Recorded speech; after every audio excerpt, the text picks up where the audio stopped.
2013 में पश्चिमी अफ्रीका में फैले इबोला के वक्त भी ऐसा ही हुआ जो आज कोविड-19 की महामारी में हो रहा है। ये सभी जानवरों से इंसानों में फैली वायरस वाली महामारी के उदाहरण हैं। एक नई स्टडी के मुताबिक इंसान ही विषाणुओं को जानवरों से इंसान तक ला रहे हैं। एक science journal Proceedings of the Royal Society B Biological Sciences में हाल ही में इस सिलसिले में रिसर्च पेपर पब्लिश हुआ है। इस रिसर्च पेपर है जो यूनिवर्सिटी ऑफ कैलिफोर्निया के वेटरनरी स्कूल में रिसर्चर भी हैं। क्रिस्टीन जॉनसन कहती हैं कि अगली महामारी का चुपचाप इंतजार करने से पहले हमें जरूरी कदम उठाने होंगे। इंसान की गतिविधियों ने कई प्रजातियों को विलुप्त होने की कगार पर पहुंचा दिया है। इतना ही नहीं, जानवरों की दुनिया की चीजें अब हमारी दुनिया में दाखिल हो रही हैं। क्रिस्टीन जॉनसन और उनके सहयोगियों ने ऐसे 142 मामलों को स्टडी किया है जहां कोई बीमारी जानवरों से होते हुए इंसानों तक पहुंच गई। क्रिस्टीन की टीम ने विलुप्त होने की कगार पर पहुंच गए जानवरों की रेड लिस्ट को भी देखा। इस रिसर्च का सबसे इंपॉर्टेंट कंक्लूजन विलुप्त होने की कगार पर पहुंच गए जानवरों से जुड़ा हुआ है। ये वो जानवर नहीं हैं जो किसी बीमारी या गैर इंसानी गतिविधि की वजह से लुप्त होने की कगार पर पहुंचे, बल्कि ये वो जीव हैं जो शिकार, तस्करी और नेचुरल हैबिटेट के खत्म होने की वजह से अस्तित्व के संकट का सामना कर रहे हैं और ये ही इंसानों को बीमारी वाली विषाणुओं से नुकसान पहुंचा रहे हैं। क्रिस्टीन कहती हैं कि उनके पास जो डेटा है वो ये बताता है कि लुप्त होने की कगार पर खड़ी प्रजातियों से वायरस का संक्रमण दो तरह से हो रहा है। एक तरफ तो शिकार और तस्करी के जरिए इंसान जानवरों के संपर्क में आ रहा है। जानवरों के रक्त, मलमूत्र या उनसे निकलने वाली अन्य चीजों के संपर्क में आदमी आ रहा है और इससे इंसानों में संक्रमण का जोखिम बढ़ गया है। ये जानवर बाजार में बेचे जा रहे हैं, लोग इन जानवर पकड़ कर रख रहे हैं। इस माहौल में विषाणुओं का एक जानवर से दूसरे जानवर तक पहुंचना आसान हो गया है।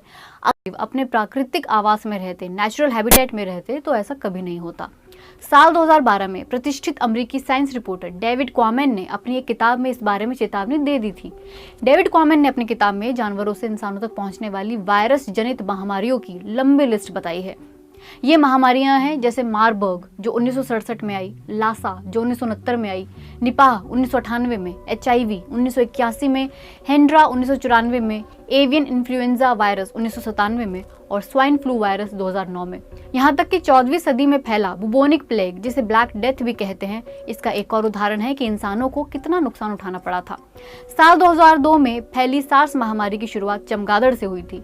कोरोना वायरस के बारे में भी ऐसा अंदेशा है कि ये चमगादड़ों से शुरू हुआ, लेकिन इंसानों और चमगादड़ों के बीच कौन सा जानवर मीडियम बना इस पर तस्वीर साफ नहीं है। लेकिन डेविड क्वामेन ध्यान दिलाते हैं कि जानवरों से इंसानों को होने वाले संक्रमण के मामले लगातार बढ़ रहे हैं और इसकी वजह भी है। वे कहते हैं कि इंसानों की आबादी इतनी ज्यादा पहले कभी नहीं रही, इसलिए हम प्रकृति के साथ लगातार छेड़छाड़ कर रहे हैं। अब ज्यादा लोग जंगली जानवरों के संपर्क में आ रहे हैं क्योंकि वे शिकार करते हैं, उन्हें खाते हैं। इसके साथ ही हमारे पास यातायात के बहुत तेज साधन आ गए हैं। मान लीजिए कि एक वायरस किसी इंसान को संक्रमित कर लेता है तो महज 20 घंटे के अंदर वो इंसान आधी दुनिया का सफर तय कर सकता है। हम कांगो, बोर्नियो और अमेज़न जैसी जगहों पर पहुंच गए हैं। हमने वहां उद्योग लगा दिए हैं। डेविड क्वामेन कहते हैं कि अगर हम भविष्य में ऐसी स्थिति से बचना चाहते हैं तो हमें अपने खान पान में क्रांतिकारी बदलाव लाने होंगे ताकि जंगली जानवरों के नेचुरल हैबिटेट को बिगाड़ना रोका जा सके। और दूसरा ये कि अगर हम भविष्य में आने वाली महामारियों से बचना चाहते हैं तो हमें अपने पब्लिक हेल्थ सिस्टम को दुरुस्त करना होगा। हमें प्रशिक्षित लोगों की जरूरत होगी। पर्सनल प्रोटेक्टिव इक्विपमेंट किट्स, जांच की व्यवस्था और वैक्सीन के इंतजाम में हम देरी नहीं कर